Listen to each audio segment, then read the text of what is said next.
Avant d'attaquer le cœur de la preuve de complétude pour notre calcul des séquents classiques au premier ordre, nous allons faire quelques remarques préliminaires et simplifier en fait la structure de ce calcul afin de travailler un peu plus légèrement avec lui pour conclure. Donc, nous avons ici les règles du calcul des séquents avec, comme je le répète toujours, pour chaque connecteur logique, une règle gauche et une règle droite. Comme je vous l'avais dit pour le calcul propositionnel, quand on est en logique classique et en calcul des séquents, les dualités de De Morgan des connecteurs propositionnels, qui instaurent une certaine symétrie au niveau des formules de la logique, se reflètent dans la structure des règles du calcul pour y instaurer finalement la même symétrie. Alors qu'est-ce que ça veut dire précisément? Je vous le rappelle.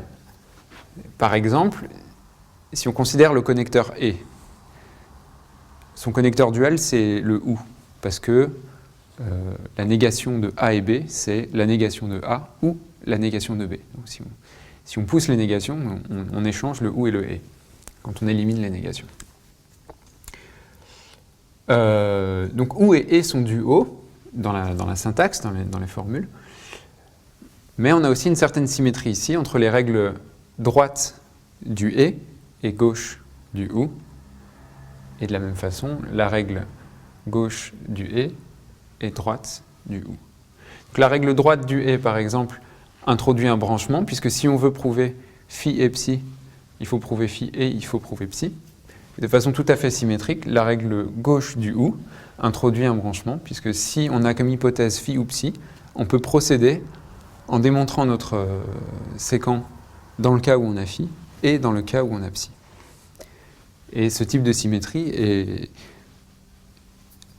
repose en fait sur exactement cette dualité de De Morgan. Donc ça, concrètement, dans le calcul propositionnel, ça s'était traduit par la possibilité de définir un calcul des séquents monolatère, c'est-à-dire avec des séquents où il n'y a des formules qu'à droite du séquent,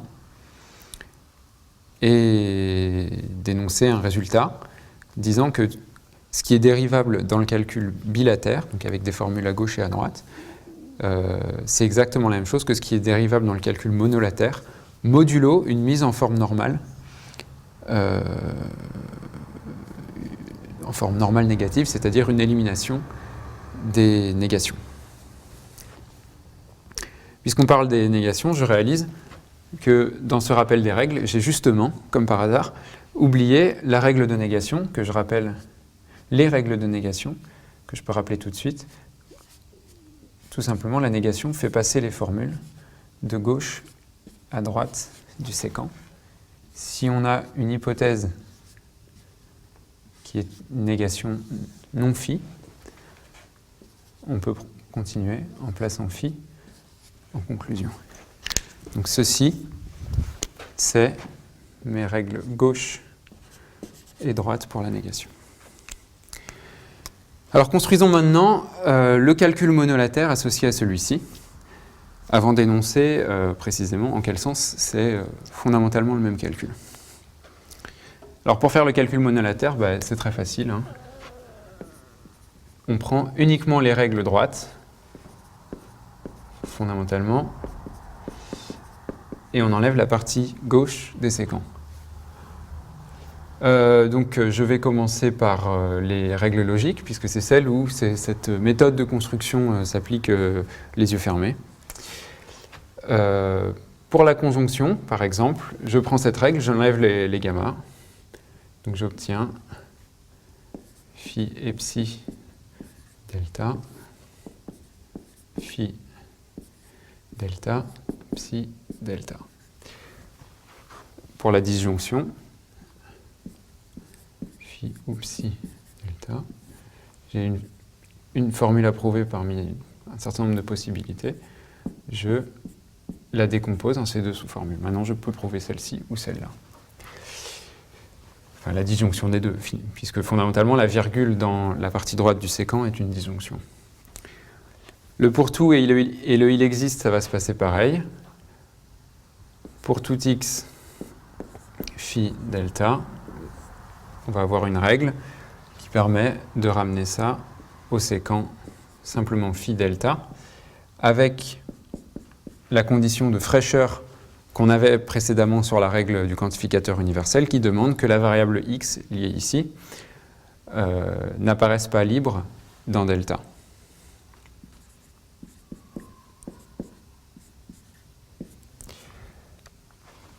Pour l'existentiel,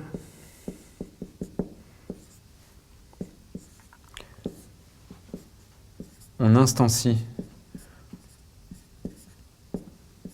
la variable. Pour montrer qu'il existe x phi, on peut exhiber un témoin. Et la négation, elle disparaît, puisqu'on va travailler en fait modulo mise en forme normale négative. Donc ces deux règles que j'ai rajoutées en dernière minute ne me serviront pas ici. Par contre, les toutes premières règles, il me les faut bien. L'axiome, qu'est-ce que ça devient? L'axiome, ça devient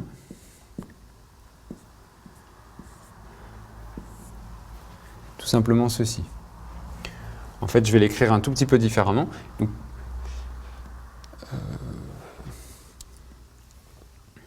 je vais l'écrire NNF de non phi. C'est-à-dire que je peux conclure si j'ai dans mon séquent une formule et sa négation, modulo bien sûr la mise en forme normale négative, c'est-à-dire l'élimination des négations qu'on va pousser sur les atomes, les prédicats. Alors celle-là, elle est peut-être un peu plus dure à avaler, elle nous oblige à réfléchir à un peu ce que ça veut dire, ce qu'on est en train de faire.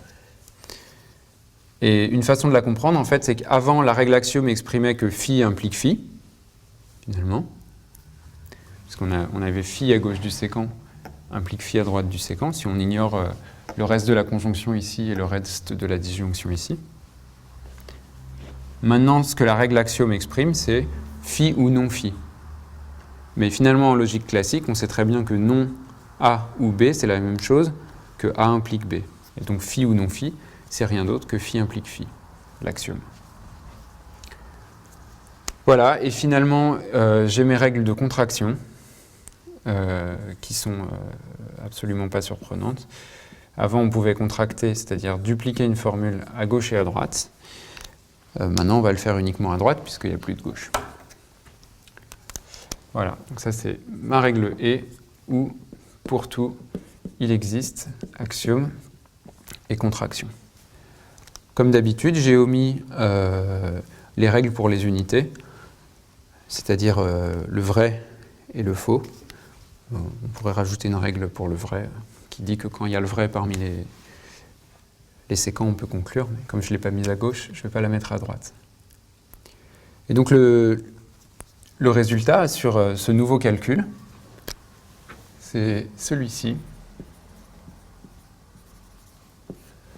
C'est qu'un séquent gamma thèse delta est dérivable dans le calcul LK1, entre parenthèses, bilatère, c'est-à-dire sa version originale, telle que je vous l'ai présentée au début. Ça, c'est équivalent au fait que le séquent gamma est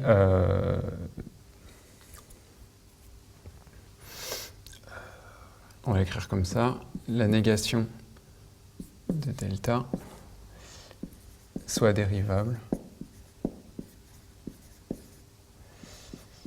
dans LK1 monolataire, c'est-à-dire le mini-calcul que nous avons juste ici. Et alors, cette chose-là, tout simplement, neg de gamma. Donc gamma, c'est quoi? C'est une conjonction de formules à gauche de mon séquent. Et ce que je fais, fondamentalement, c'est que je transporte chacune de ces formules à droite, un peu selon... à cause de la même idée qui fait que j'ai transporté le phi de gauche à droite dans l'axiome.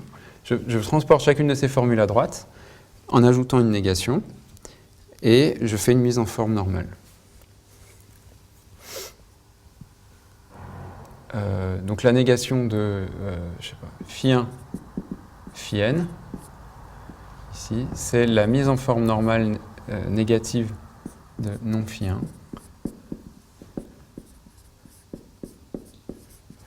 Voilà. Et ici, sur delta, j'ai oublié cette mise en forme normale négative. Je dois éliminer de delta les connecteurs de négation qui seraient présents dans les formules ailleurs qu'aux feuilles.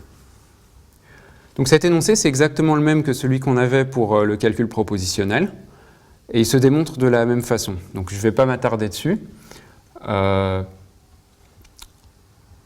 Et je vais le laisser en exercice. Ce que je voudrais faire maintenant, c'est faire encore une simplification en réfléchissant essentiellement au rôle de la contraction dans mon calcul. Depuis le début, je vous ai dit que la contraction n'était pas nécessaire dans le calcul classique propositionnel, mais que là, on allait en avoir besoin. Donc il est temps que je revienne là-dessus. Et d'entrée de jeu, sans surprise probablement, je peux vous annoncer que c'est jamais sur les formules propositionnelles que j'aurai besoin de cette contraction.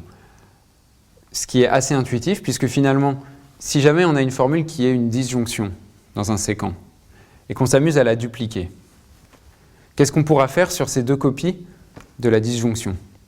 La seule chose qu'on peut faire, si on regarde nos règles, c'est les décomposer chacune. Donc, si on duplique une disjonction et qu'on décompose les deux copies, on n'obtient jamais que la duplication de la formule, la première sous-formule de la disjonction et la duplication de la deuxième formule.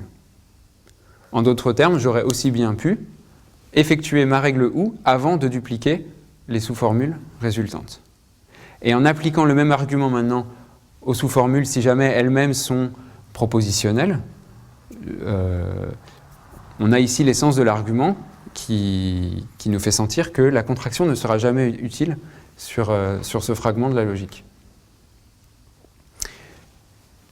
C'est au niveau des connecteurs, des quantificateurs, que quelque chose de nouveau va se passer. Alors au niveau du pour-tout, on n'a toujours pas besoin de la contraction en fait. Parce qu'essentiellement, sur un pour-tout, on fait toujours la même chose.